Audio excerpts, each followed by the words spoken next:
ये साधारण समस्या नहीं है। लोग इसे संभाल नहीं पाते और अपने जीवन भर पीड़ा सहते हैं।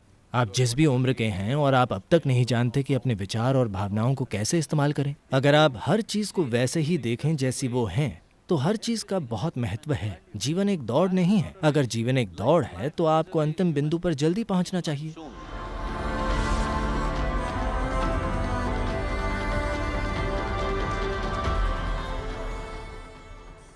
मैं अक्सर ऐसी स्थिति में होती हूँ कि मैं खुद से खुश नहीं होती। मैं अपनी क्षमताओं, उपलब्धियों और अपने रूप की तुलना भी दूसरों से करती हूँ और शायद इसलिए मेरा आत्मसम्मान कम है।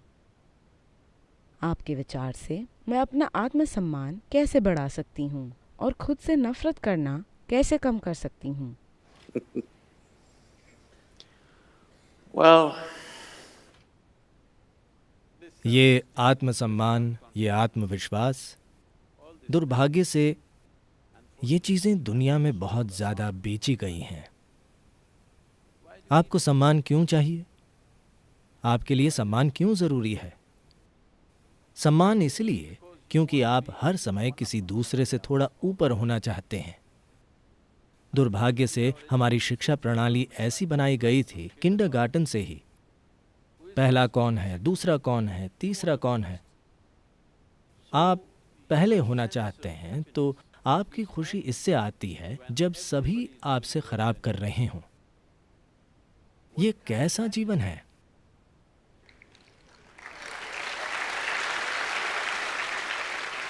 क्यों हम अपने जीवन को ऐसा क्यों बना रहे हैं कि अगर हर कोई खराब कर रहा हो तो हम अच्छा महसूस करते हैं?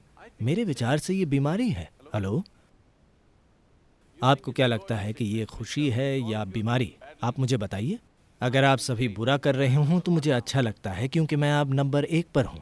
नहीं, ऐसा नहीं होना चाहिए। दुर्भाग्य से छोटी उम्र से ही बच्चों के दिमाग में ये थोपा जा रहा है कि उन्हें सबसे ऊपर होना है। ये ऐसा है, मैं चाहता हूं कि आप कल्पना करें कि अगर ऐसा दूसरे जीवों के साथ होता है, मान लीजिए कि ऐसा पौधों, पेड़ों और जानवरों के साथ होता है। अगर एक चींटी हाथी जैसा बनना चाहे तो वो भयानक चींटी हाथी बन जाएगी, है ना?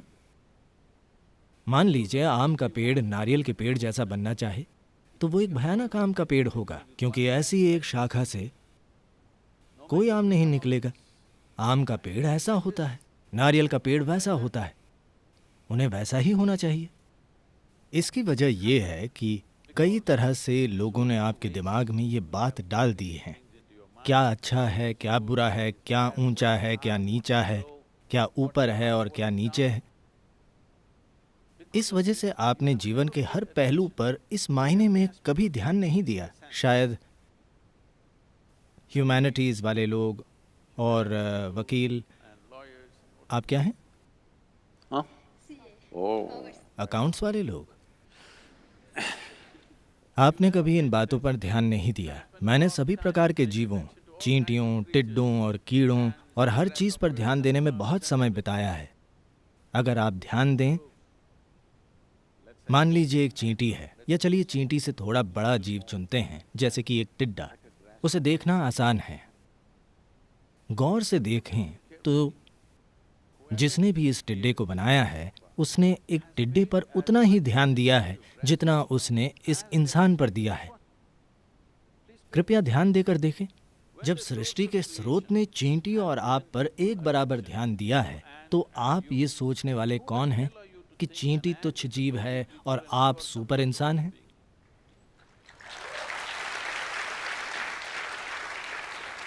why are you making this judgment? Creation has not made this judgment. आप ये फैसला क्यों कर रहे हैं? सृष्टि ने ये फैसला नहीं किया है। शायद आप सोचें कि आप श्रेष्ठ हैं बस इसलिए क्योंकि आप धरती पर अकड़ कर घूम रहे हैं, पर यह सच नहीं है। सच्चाई वाकई ये है। देखिए, अगर इस धरती के सभी रेंगने वाले कीट अभी वो सब मर जाएं, सारे कीट, तो लगभग 12 से 18 महीनों में धरती पर सारा जीवन समाप्त हो जाएगा। आप, मैं और सब कुछ। मान लीजिए आज सभी छोटे कीड़े मर जाएं, तो 2.5 से 4 साल में सारा जीवन समाप्त हो जाएगा। लेकिन अगर सभी इंसान मर जाएं, तो धरती फूलने फलने लगेगी।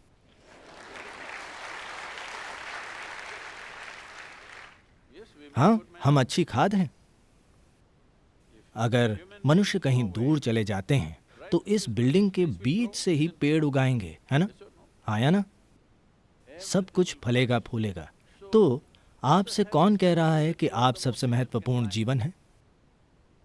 ये सोच कि ब्रह्मांड मानव केंद्रित है, ये एक बेवकूफ की सोच है। इस ब्रह्मांड में ये सौर मंडल खुद एक छोटा सा कण है। कल सुबह अगर पूरा सौर मंडल भाप बन जाए तो किसी को भनक भी नहीं लगेगी। ये इतना छोटा है। उस छोटे से कण में पृथ्वी एक सूक्ष्म कण है। उस सूक्ष्म कण में बेंगलुरु एक सुपर माइक्रो कण है, जिसमें आप एक विशाल आत्मसम्मान वाले बड़े इंसान हैं।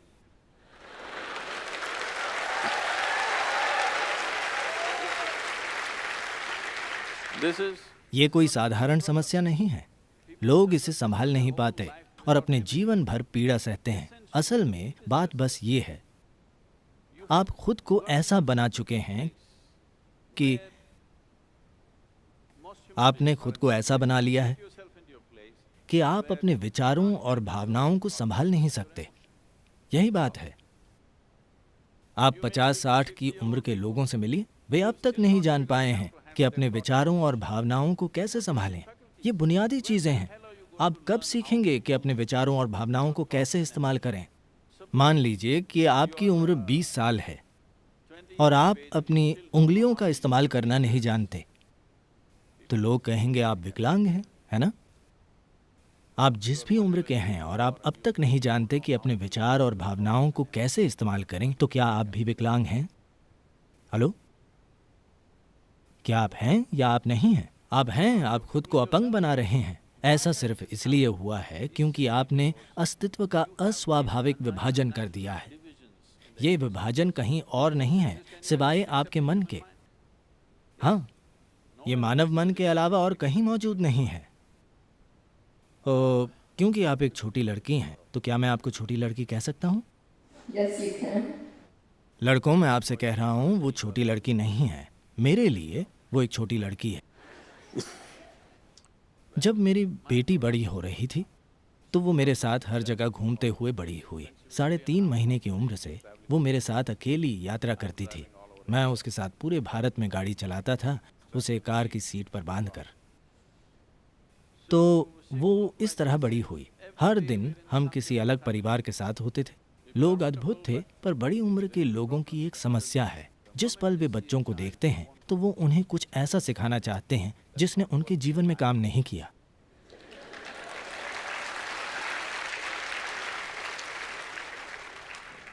आपको देखना चाहिए ये ललक कितनी विवशतापूर्ण है। जैसे ही वे बच्चों को देखते हैं वे सिखाने लगते हैं। उन्हें सिखाना ही होता है। तो मैंने एक नियम बनाया। देखिए, आप जितना चाहे उसके साथ खेल सकते हैं, आप उससे बात कर सकते हैं, पर कोई भी उसे कुछ नहीं सिखाएगा। पर सद्गुरु, वो कुछ नहीं सीखेगी। ABC कम से कम 1 2 3। मैंने कहा कोई 1 2 3 नहीं। फिर वे बोले वो अपनी उंगलियां भी नहीं गिन पाएगी। मुझे फर्क नहीं पड़ता। अगर उसे अपनी उंगलियों को गिनना नहीं आता पर उनका इस्तेमाल करना आता है तो मुझे परवाह नहीं है। अगर वो सोचे कि उसके हाथ में 1 लाख उंगलियां हैं तो इसमें मेरी क्या समस्या है? लेकिन वो 1 2 3 ABC Mary had a little lamb सिखाना चाहते हैं। मैंने कहा मुझे परवाह नहीं है कि मैरी के पास मेमना था या नहीं, पर आप उसे कुछ मत सिखाइए। तो उसे किसी ने कुछ नहीं सिखाया, वो बस सुनती थी सभी का बर्ताव। क्योंकि अगर आपके पास सिखाने के लिए कुछ नहीं है तो आपको दूसरे इंसान को अपने बराबर मानना होगा। तो वो बड़ी होती रही। जब तक वो 2.5-3 साल की हुई तब तक उसे लगभग 700-800 नाम याद हो गए। सभी बड़ी उम्र के लोग। वो सोचती थी कि वो सभी उसके दोस्त हैं, क्योंकि सभी उसे बड़ा मानकर ही बातें करते थे। मैंने उसे स्कूल नहीं भेजा होता, लेकिन मेरी दिनचर्या बिल्कुल गड़बड़ हो गई थी, तो मुझे उसे किसी एक स्कूल में भेजना पड़ा। तो जब वो 12-13 साल की थी, एक दिन वो घर वापस आई और वो स्कूल में हुई किसी बात से परेशान थी। तो वो मेरे पास आकर बोली, आप हर किसी को बहुत कुछ सिखा रहे हैं, पर आप मुझे कुछ नहीं सिखाते हैं। मैंने कहा, देखो, मैं बिना मांगे कुछ नहीं सिखाता। अब तुम आई हो तो बैठो। तुमको बस ये जानना है, कभी किसी को ऊंचा मत जानो। उसने मुझे ऐसे देखा, आपको भी नहीं? मैंने कहा खासकर मुझे, क्योंकि जब तुम मुझे ऊंचा मानोगी तो तुम इससे पूरी तरह चूक जाओगी। अगर तुम मुझे वैसा ही देखो जैसा मैं हूं तो ये कीमती चीज है। अगर तुम मुझे ऊंचा मानोगी तो तुम क्या करोगी? शायद मेरी तस्वीर लेकर अपनी दीवार पर लगा दोगी, जैसे आप कई ऐसे लोगों को दीवार पर टांग चुके हैं जो दुनिया में मूल्यवान हैं। मैं जो हूं बस तुम मुझे उसी तरह देखो। मुझे ऊंचा मत मानो और कभी किसी को नीचा मत मानो, बस इतना ही। Never look up to anything, never look down on anything. कभी किसी चीज को न तो ऊंचा मानो और ना ही नीचा मानो। अगर आप हर चीज को वैसे ही देखते हैं जैसी वो है तो हर चीज का बहुत मूल्य है। हर किसी के जीवन का एक स्थान और मूल्य होता है ना? हर प्राणी का मूल्य है। चूंकि हमें इसका एहसास नहीं हुआ तो हमने दुनिया में कितनी चीजें नष्ट कर दी हैं, सिर्फ इसलिए क्योंकि हम सोचते हैं कि ये कीमती है, वो कीमती नहीं है। यहाँ ऐसी कोई चीज नहीं है जो कीमती नहीं है। हर चीज का अपना मूल्य है, शायद आप देख नहीं पा रहे हैं। तो खुद को ऐसा मत बनाइए, आप बनाम बाकी दुनिया। मुकाबले में चले जाना अच्छा नहीं है। आप इस धरती पर नंबर 1 बनना चाहते हैं। ये एक भयानक स्थान है, हर कोई आपके नीचे और आप ऊपर। क्या ये होने के लिए अच्छा स्थान है? मेरे ख्याल से ये एक बीमार स्थान है। किसी से आगे रहने की इस सोच को जाना होगा। वैसे किसी खेल या किसी चीज में मजे के लिए आप मुकाबला करते हैं, वो अलग बात है। जीवन कोई प्रतियोगिता नहीं है, जीवन एक दौड़ नहीं है। अगर जीवन एक दौड़ है तो आपको अंतिम बिंदु पर जल्दी पहुंच जाना चाहिए। अगर आप सोचते हैं कि जीवन एक दौड़ है तो आपको आज ही अंतिम बिंदु पर होना चाहिए। मैं आपको तरीका बता सकता हूं। आप वहां जाना चाहते हैं? नहीं, ये कोई दौड़ नहीं है, ये एक जबरदस्त सौभाग्य है कि हम इंसान के रूप में पैदा हुए हैं। यानी जीवन को अनुभव करने की हमारी क्षमता धरती के किसी भी दूसरे जीव से कहीं ज्यादा है। हमारे इंसान होने का यही महत्व है। हाँ, एक चींटी जैसे जीवन को अनुभव कर सकती है, एक टिड्डा जैसे अनुभव कर सकता है, या कोई दूसरा जैसे अनुभव कर सकता है, उनकी तुलना में हम ज्यादा जीवंत तरीके से अनुभव कर सकते हैं। ये हमारा सौभाग्य है। जीवन को अनुभव करने के बजाय हम दौड़ जीतने की कोशिश कर रहे हैं। If you win the race, you should be in the crematorium today. अगर आप रेस जीत जाते हैं तो आपको आज ही शमशान घाट में होना चाहिए। आपको किसी आत्मसम्मान की जरूरत नहीं है। इस संस्कृति में शायद आप जानते हो कि ऐसे लोग हैं जिनके नाम इस तरह होंगे, कोई रामदास होगा, कृष्णदास होगा, ऐसे लोग। इसका मतलब है कि लोग सोच समझकर एक गुलाम होने वाला नाम रख रहे हैं, क्योंकि एक आनंदित स्वेच्छा से बना दास एक जबरदस्त इंसान होता है। सिर्फ ऐसा इंसान जिसे किसी दूसरे ने गुलाम बनाया हो वो अलग बात है, लेकिन स्वेच्छा से इस दुनिया में जो कुछ भी करने की जरूरत है मैं वो करने को तैयार हूं, वो एक शानदार गुलाम है ना? मैं ऐसा ही हूं।